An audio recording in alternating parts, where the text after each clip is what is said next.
simula na uminom ako neto, wala yung sakit ng ulo ko, sumigla yung katawan ko, umukay yung pakiramdam ko kasi ilang araw din talaga ako nilalagnat. And talagang parang binabalik niya talaga yung lakas ko. At isa pa sa napansin ko sa kanya, guys, pag umiinom ako neto, maya-maya na nararamdaman ko na yung tiyan ko parang sumasayaw na sila dun sa loob at na talaga papasok ka na ng banyo kasi nilalabas na talaga yung toxin sa katawan mo. So sabi ko no, pagka nilalabas ko yon pagka nagbabanyo ako after banyo, parang gumagaan yung pakiramdam ko. Tapos yun, yung mga nakaraan na bloated ng tiyan ko talaga. Tapos constipated pa ako.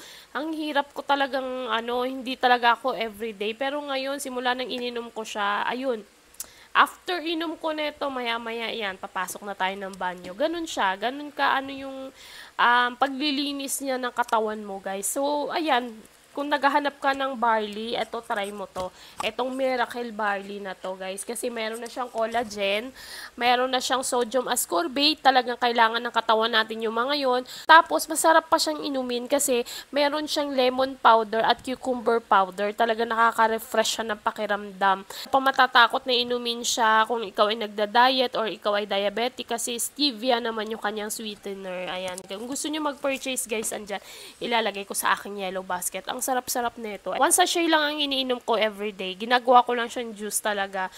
Pero after nun yun, yung mga effect niya, na-enjoy ko talaga. Yung mga benefits na nabibigay niya sa katawan ko, na-enjoy ko talaga.